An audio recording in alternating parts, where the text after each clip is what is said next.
Hi, my name is Todd Wright. I'm Senior Product Marketing Manager here at Progress and the host for today's webinar, A Customer's Journey to Secured Cloud Access and Automation. And now I want to introduce you to our speakers for today. First, we have Sean Phillips. Sean brings over 25 years of tech and customer experience to his role as product manager, MHC NorthStar CCM. He specializes in helping clients connect with their customers, tackling a broad set of challenges from reducing pain points to enhancing moments in the customer journey. And second, we have Aaron Berg. Aaron has been a principal solutions engineer with Progress for over 8 years. He has worked in the IT space for over 25 years, working in network administration and data connectivity. His primary focus today is on bridging the gap between the data and analytics by using open standards such as ODBC, JDBC, OData, and REST. His broad experience has allowed him to be a valuable resource for customers looking to implement Progress DataDirect's connectivity solutions. With all of that said, I'll turn it over to the speakers and I'll be back for the Q&A part. Thank you very much. Thank you, sir. So this is an exciting webinar for us because what HDP did for us, or hybrid data pipeline, it really changed what we were able to deliver and accelerated our ability to move our customers to our cloud solutions while giving them confidence that they could access their on-premise data. So here's what we do at MHC NorthStar. And I might use the word billions a lot because we do billions of dollars in PO automation. We do billions of dollars in payments, and we do billions and billions of documents that we send out to customers all day, every year. And so here are the things that we do, and this is why we needed HDP. First, AP invoice automation. We retrieve PO data, vendor data, invoice data, GL data from on-premises ERP systems. So this isn't just some general kind of marketing data. This is core financial data, vendor data that is sensitive, has to be secure, and it has to be right every single time. And so we also read, but also importantly, we commit invoices directly back to those on-premise ERP systems. So it's not just a read and forget, it's a read, adjust, and write back so those companies' ERPs, those on-premise ERPs, can take that and move on with the rest of the business flow around their purchases that they are making. The next thing is AP payments. Also, not sort of a low stakes kind of thing. These are payments being sent out to vendors. This is, like I said, billions of dollars every year, where we access the vendor data in real time to automate what we call remittance creation and distribution. We pay people. And so we grab that vendor data and we make sure that the payment processes are accurate, auditable, and everybody sees what the flow is. And so it is key that we are able to reach back to those ERP systems, understand who we need to send the money to, and then we are able to send the money out in a secure fashion. So AP automation, AP payments. There are also two other things. There's supply chain integration, because when you have POs that you need to pay, you have to make sure, was this data received? Were 3 items instead of 7 items received? Did I receive too much? When did it come in? Did it come into the right place? All of those things have to be understood, and all of that sits in the supply chain systems of our customers. So we reach back and into the supply chain workflows across hybrid environments all over the world to be able to grab that data and understand what we need so that we have buyers and PO information that we can take action on. And this is another one of those billions things, the CCM, or Customer Communications Management tool that we have. So we integrate with core banking systems, insurance systems. If you receive a statement from your investment banker, or a statement from, or a explanation of benefits from your insurance company, there's a good chance, almost 100% chance, that that came from a CCM tool. And that's what we do, but we not don't just do it here in the United States. We do it all over the world.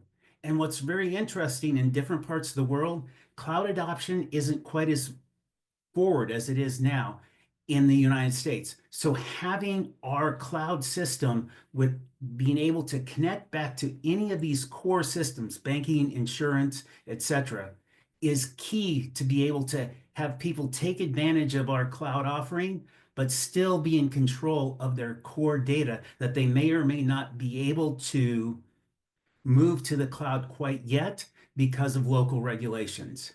And so it's billions of documents that we create. We reach back into those systems and say, this is the account balance. These are the transactions that we had. These are the places that we need to send it to.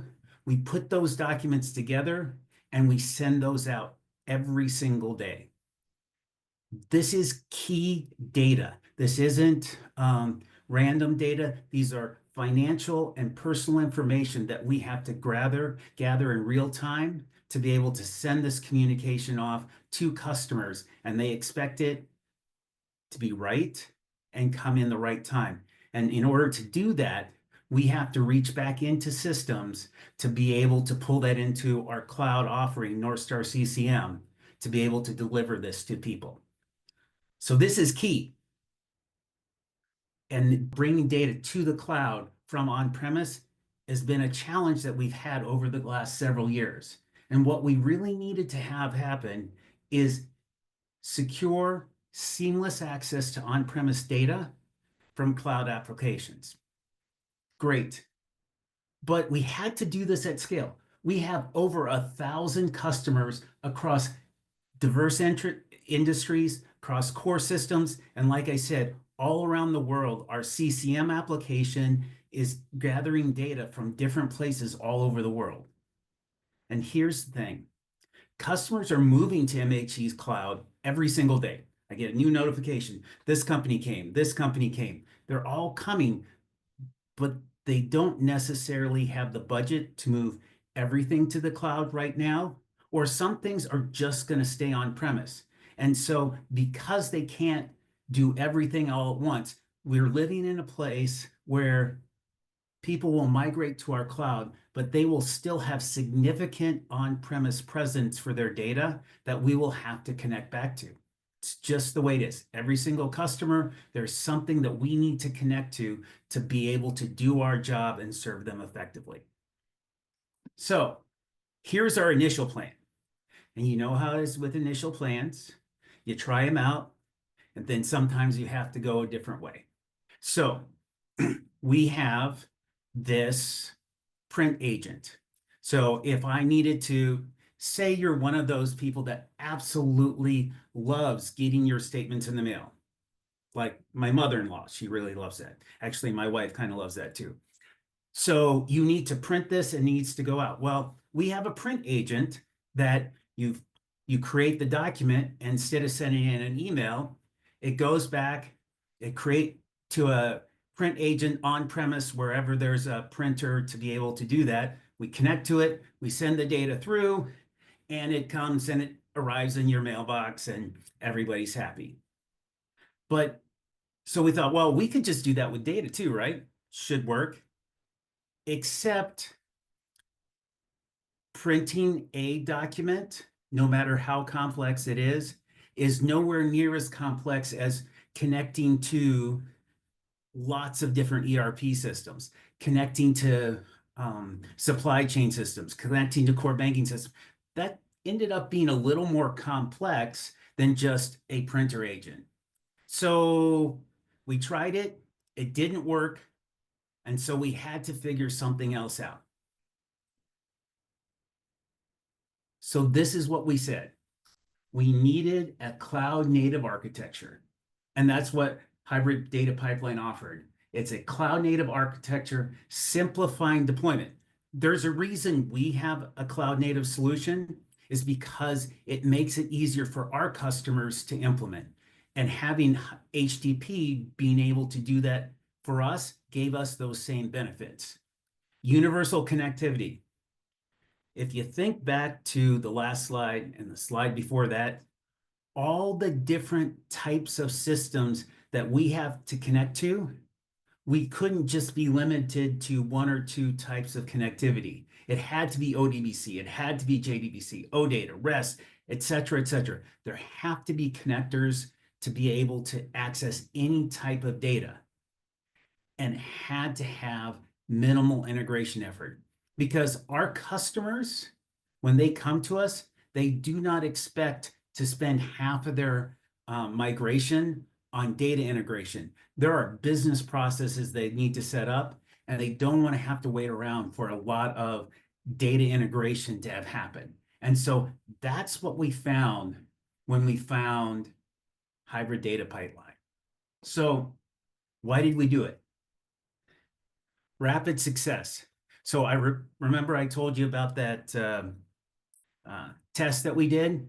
It took forever to prove out, but with HDP, because it's already there as a service, we were able to quickly get up and running. It has high level security, and this one's very big for our operations team, the network simplification. The amount of VPN, firewall, network infrastructure stuff that has to happen before HDP. Every single client, you're like, okay, we need to poke this in this firewall, and we need to do this, do that. None of that. It's a very simple thing, and we don't have to make customers worry about their firewalls or setting up VPNs, because we have this in place. And then finally, we do billions of transactions every year, and we need that information in real time and secure. We can't wait, we can't batch it. It just has to have an always on type of feel, so that if I need to produce 600,000 statements today, I can grab the data. If there's a PO that is late and needs to be paid, I need to understand that, pay it, and mark the ERP that it is done. So I need real-time connectivity.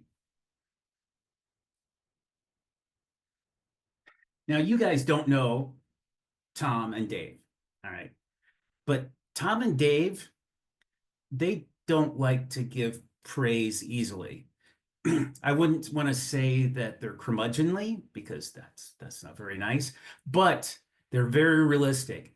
But when Tom, who's one of our architects, was working with them, he said it was straightforward to set up, get it up, running, minimal work on our side to integrate. And he's been doing this for years, and he's seen a lot of things that aren't that. And he was very pleased. And then David, he's big on security and big on making sure that everything flows well. And he's like, this implement everything directly in our existing workflows. It was minimal effort.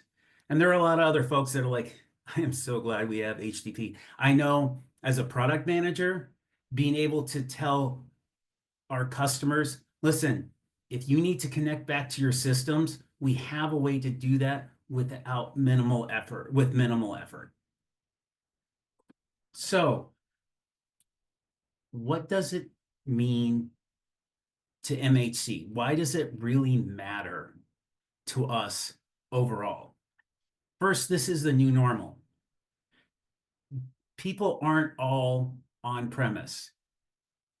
People are in the cloud, but there's always, it seems, some core system that hasn't migrated, that will not migrate. When I get a prospect coming in to talk to us about their customer communications management needs, their statements, their invoices, their packing lists, whatever it is, they come in and they always have this combined sort of infrastructure where some things are in the cloud, other things are not.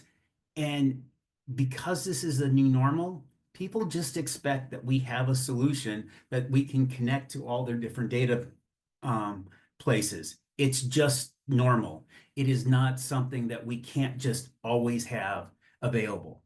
And because it's the new normal, us having a great way to connect to anything, I'm not sure people love me saying anything, but it's basically any internal system. We are excellent at connecting to it, and it's this tool that helps us do that.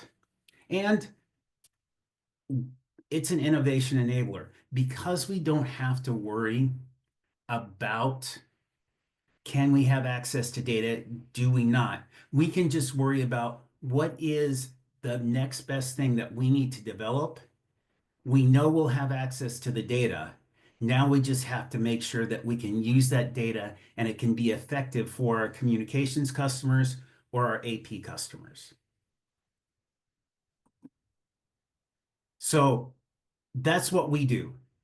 Billions of dollars of transactions and POs every year, billions and billions of documents, statements, and we do prescriptions for lenses. We do all kinds of things, and it's billions of documents, and it requires every single one requires reaching back to some core system, grabbing the data in real time, and producing a document or producing a payment. That's what we do. And core to that is HDP, giving us the ability to access that data. Now, this is how we use it at MHC and why it's a key differentiator for us. I'm going to turn it over to Aaron so Aaron can show you some of the architecture side of this so you can visualize what actually was put in place. Thank you. Yeah, no, thank you, Sean. That was incredible. I'm still a little bit unsure if I should be getting my statements in the mail. I do tend I do tend to like that still, but maybe I'm just a little dated. No, thank you for that amazing overview of how you guys are using hybrid data pipeline and how it really helps enable data access at MHC and simplifies, working with your customers, getting people onboarded and getting data when you need it from the sources that you need. I just wanted to do a quick overview of hybrid data pipeline. I like to call it a lightweight data gateway. It's basically a Tomcat deployment with the data access software as part of that. And you can run it where you choose. So you can run it on a Linux machine. You can run it with Docker. I believe at MHC, they're running it with Helm charts and Kubernetes. And put it wherever you want. You connect to it using your choice of APIs. So connecting into hybrid data pipeline, you can use OData, which is a standards-based REST API. And I believe that's what MHC is using. You can also use ODBC or JDBC to get SQL access to your data sources. And the really cool thing there is you're using a single driver, regardless of the data source that you're connecting to on the other side of hybrid data pipeline. Everything in hybrid data pipeline can be multi-tenant, so you can set up different tenants for your different customers. You can have them come in and configure their data sources, so you don't even need to have credentials to their data sources. They configure that all on their own in a fully brandable UI. So doesn't even say progress on it. They can come right in, set up the access, create the data sources, share that data source with maybe a tenant admin or an admin user, and then MHC will use that account to get access to the data. The other piece of this is that you can fully manage hybrid data pipeline with our APIs. So if you want to administer it, you don't necessarily need to use the UI. You can integrate it directly into your existing products. And as you can see in the drawing here, we've really designed it to be standards based. You can put a load balancer in front of it, so you have a cluster for high availability. It's installed with a configuration database that you provide and some shared storage, so a very easy deployment. You're usually up and running the POC of hybrid data pipeline in a matter of hours to get a simple deployment going. And it doesn't really matter where the data is, as Sean mentioned. We can connect to cloud sources. right inside of Hybrid Data Pipeline directly. And then we also have our on-premises agent, which is what's really solving that VPN network firewall challenge.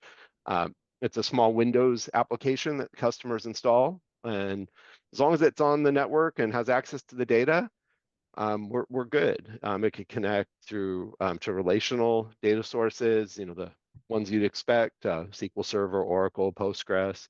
It can connect to REST sources through our autonomous REST connector. So we can actually connect to pretty much any REST source that returns JSON or XML. And you can even bring your own JDBC drivers and drop them in. So very, very flexible in how we connect to data to try and fit your business. So this use case is very common for us, where we have SaaS companies such as MHC that need to connect to a wide range of data to support their customers. I did also want to talk about one other use case we see quite often at some of these SaaS vendors. So that is using HTTP in a bit of the opposite direction. So sometimes we see SaaS companies that have hosted data that they have that their customers may want to get access to for reporting. And while many companies build in their own reporting portals and ways to get to that data, sometimes customers want it in their own tools, whether it be Power BI or Tableau, Excel, maybe even Salesforce as an external object using Salesforce Connect with the OData feature. And that can get to be a bit overwhelming for a lot of SaaS vendors having to constantly build custom reports. So we've had a number of customers use this to provide a standard set of APIs to access data, but with Hybrid Data Pipeline acting in kind of like a proxy. So it provides the authentication, so they don't need direct database access. All of this is running over HTTPS 443, so you don't need to connect directly to a database port. You can log the SQL that's being issued. You have full authentication logs. So lots of control as well as throttling to help prevent someone issuing a query that might cause a problem to your backend database.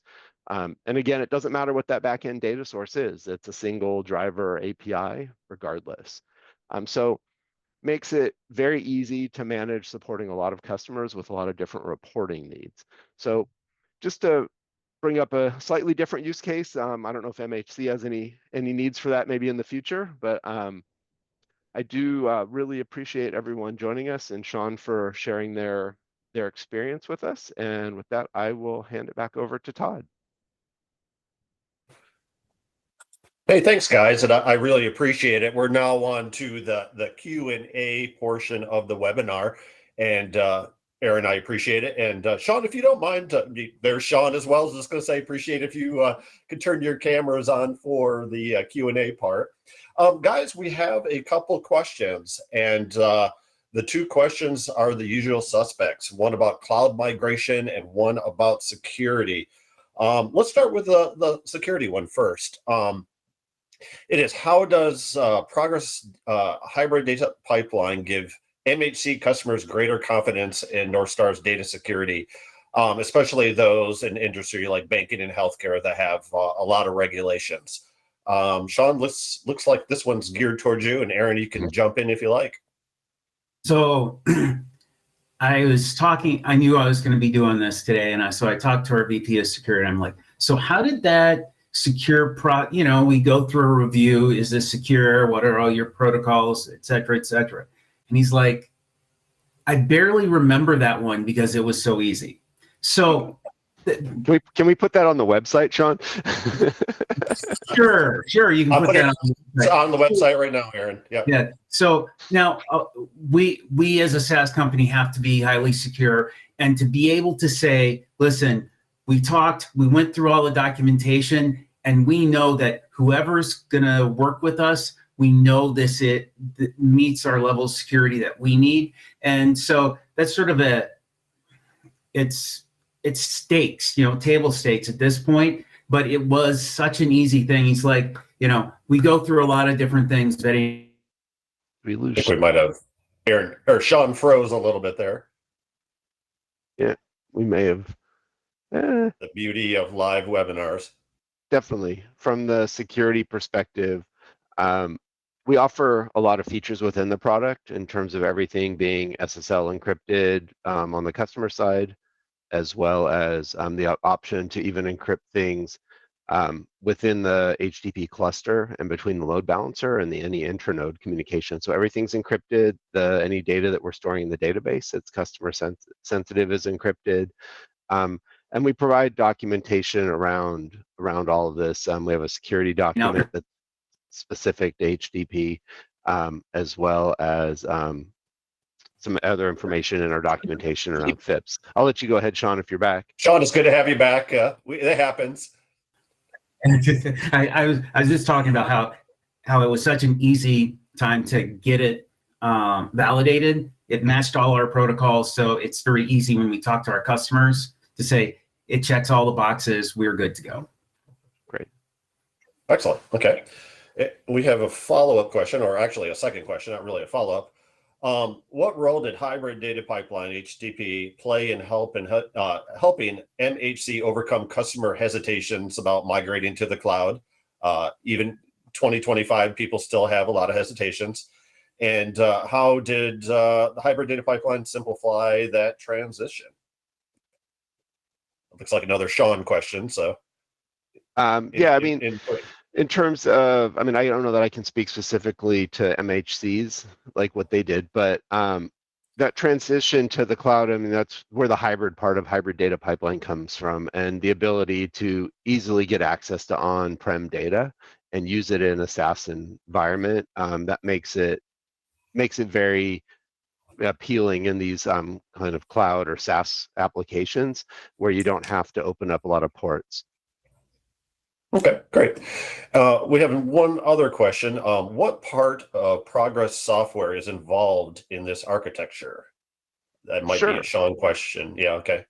Yeah, I can. Yeah, you're a part of it. I could probably speak to that as well. So the piece that Progress provides is the hybrid data pipeline solution, which was that cluster that sits in between the kind of at the edge of their network, and it is where they use that basically as a data hub to get access to the data that their customers have. So the piece that the customers install on premises, and then the server component is all Progress software. Okay, wonderful. Appreciate it. Well, that is the end of our questions. Sean, you're back. We appreciate it once again. That's the end of our questions, but one thing I wanted to do is give you both an opportunity for final thoughts. Doesn't really need to be a repeat of what you said, or it could. Just anything you want to leave our viewers, our webinar attendees with, and what would be your key takeaway from all of this? For me, it's just, I don't have to wonder, am I going to be able to connect? I know I can connect. So as the product manager, I know I can build something that can rely on data because I know I have that access, whether it's cloud or on-prem. So you're not spending a large part of your day worrying about the fundamentals. Yep, makes sense. Aaron, any final thoughts? I know you love it when I put you on the spot. So I like to really focus on how easy it is to get hybrid data pipeline up and running and get it deployed. It's not something that requires a bunch of professional services. It doesn't take a ton of infrastructure to get a POC going. So it's really easy to test it out, give it a try. We have a full 30-day trial available for download right on our website, and myself and the rest of our solutions team here at Progress is happy to help you with any sort of trial or POC. All right, excellent. Well, guys, that concludes the webinar. I really appreciate it, Sean. I really loved your presentation. Extremely interesting with a lot of examples. And Aaron, appreciate your giving more detail on hybrid data pipeline from a Progress perspective. And to everyone on the line today, extremely happy that you joined, extremely happy about all the questions that you asked. As always, this has been recorded and will be sent to your email that you provided us for future viewing. And please feel free to pass it along to others at your organization that might be interested. And with all that said, I'll say thank you one last time. And I appreciate everyone's time. And this ends the webinar. Have a good day, everyone. Thank you. Thank you, everyone. Right. See you.